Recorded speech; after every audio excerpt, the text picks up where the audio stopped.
Meus irmãos, bom dia, graça e paz. Que Deus em Cristo abençoe esse dia, né? Não só para você, mas toda a família de Deus espalhada na terra. Que Deus guarde os pastores, os missionários, supra as necessidades dessa turma que estão se dando para fazer a obra de Deus. Olha só. Jesus, quando veio, ele apresentou uma mudança. E a gente sabe que os judeus eles iam ao templo para adorar a Deus, porque acreditavam que Deus estava no templo. Lá em João 4:23, Jesus tirou a dúvida da samaritana sobre o lugar correto para a adoração. Aí Jesus vai responder a ela: olha, chegou a hora em que os verdadeiros adoradores adorarão o Pai em espírito. Ou seja, em espírito aqui é qual a intenção, qual o espírito da pessoa, o estado da pessoa, quando ela decide adorar a Deus. Então, em espírito não é no Espírito Santo, ok? E em verdade, qual o estado? Qual é a verdade dessa adoração? Eu me coloco nessa relação com Deus como servo, como amigo, como companheiro, como parceiro, ou eu sou um mero aventureiro, né, que vim apenas com o intuito de você abençoado aqui nesse lugar. Então, são estes adoradores que o Pai procura. Jesus tirou essa dúvida dela. Então, Jesus tira a presença de Deus, do seu lugar tradicional, que era o templo de pedra, e coloca Deus num lugar improvável, dentro da gente. Gente comum, como a própria samaritana. Ele vem e Jesus faz essa mudança. Né? Eles estavam acostumados, é no templo, é nesse monte, tem um bocado de coisa sagrada. Jesus vem e quebra essas coisas. Diz, não, está dentro de você, o reino está aí. Então o apóstolo Paulo fala do conserto, da ruptura entre Deus e os seres humanos. Não precisamos nos aproximar de Deus por intermédio de um sacerdote, com rituais de sacrifícios. Nós somos agora o templo de Deus, a morada do Espírito Santo. O véu do templo se rasgou, o caminho está aberto, o acesso a Deus está livre. Qualquer um que queira chegar, lavado pelo sangue de Jesus, porque o sangue é a chave, é a senha que faz com que eu chegue lá. Então, acima de tudo, Deus quer se relacionar conosco de maneira pessoal, amando e sendo amado. Esse relacionamento tem sido restaurado de forma lenta, manchada de erros e marcada por altos e baixos. Se compararmos a relação lá do Antigo Testamento, cheia de milagres e triunfos, com a relação de hoje, parece que houve uma regressão, um retrocesso. Por quê? Porque essa relação lá do Antigo Testamento era recheada de milagres, coisas assim tremendas. E hoje, no Novo Testamento, parece que isso não está mais acontecendo. Alguém fica, a igreja retrocedeu. Porque lá havia isso, havia aquilo outro. Não, é o contrário disso. O Novo Testamento, ele apresenta um avanço demorado, mas que é constante na nossa intimidade com Deus. Alguns preferem o estilo do Antigo Testamento, de um Deus operador de milagres sobrenaturais, que derruba faraós, os muros de Jericó, que mata sacerdotes de Baal. No entanto, o reino agora avança por meio da graça e da liberdade que eles não tinham, sem deixar de alcançar o objetivo de Deus. É uma nova aliança. Agora, o conselheiro, o Espírito Santo, faz morada em nós. Nenhum daqueles homens teve o Espírito Santo morando dentro deles.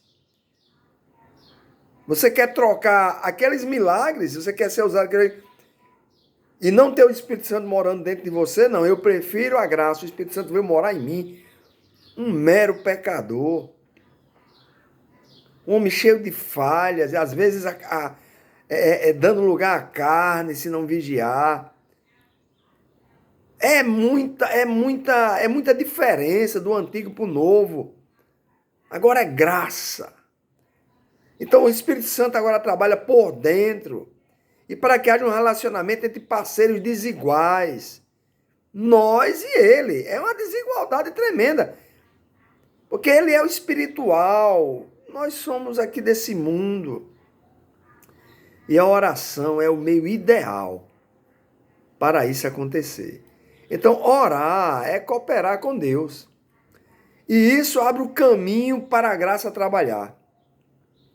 O conselheiro consolador comunica-se conosco de maneira sutil.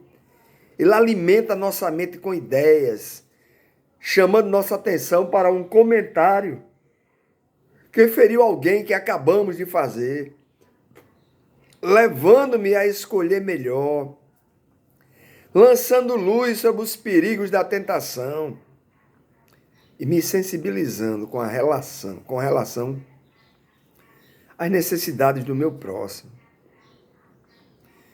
Que não é apenas para mim orar pelo meu próximo, mas para mim também estender a mão. Então o Espírito Santo, em vez de gritar, ele sussurra. Traz paz, não traz confusão. E Paulo tenta explicar essa relação em Filipenses, no capítulo 2, e verso 12 e verso 13. Paulo vai dizer, desenvolver a vossa salvação, ou seja, ponham em ação, com temor e tremor, ou seja, nossa salvação do pecado é dia após dia, é realizada em parceria com Deus, e a nossa vontade em mudar, querendo a vontade de Deus e praticando, ou seja, é com tremor e temor. Então, pois é Deus, Paulo vai dizer, que efetua em vocês tanto querer quanto realizar, de acordo com a boa vontade dele. Então, nosso esforço tem de ser, preste bem atenção a isso aqui, como se tudo dependesse de nós. Eu me esforço para levar uma vida de santidade, em parceria com aquilo que o Espírito está me comunicando. Então, meu esforço como se dependesse de mim, de nós. Dá para você entender isso? E saber, no fundo eu sei, que tudo depende de Deus. Então descanse, faça a sua parte. É santo, santifique-se mais, busque a santificação pela palavra. Deixe o Espírito lhe guiar. Paulo ele vai dizer que essa mudança ela vai acontecer de dentro para fora. Lá em 1 Coríntios 15, verso 10, Paulo vai dizer, trabalhei mais que todos eles. Contudo, não eu, mas a graça de Deus comigo. Olha, Paulo trabalhou, mas ele sabia que era graça, era uma parceria.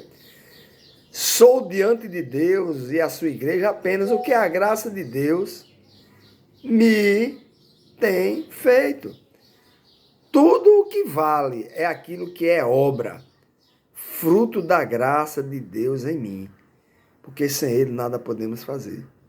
Aí ele diz lá em Gálatas 2:20, já não sou eu quem vive, mas Cristo vive em mim. Então, a parceria com Deus, ela cria uma intimidade tal que se torna difícil distinguir, perceber, diferenciar quem faz o que nessa relação. Foi Deus que fez ou foi eu? Foi Deus que fez ou foi nós? Então a parceria nos aproxima de Deus a esse ponto. E a gente sabe que numa comunidade, na igreja local, a graça de Deus vem sobre a igreja e todos trabalham nos seus ministérios para que haja um bem comum, edificação de todos. Não é para que meu ministério se sobressaia. Se meu ministério estivesse sobressaindo, alguma coisa está errada.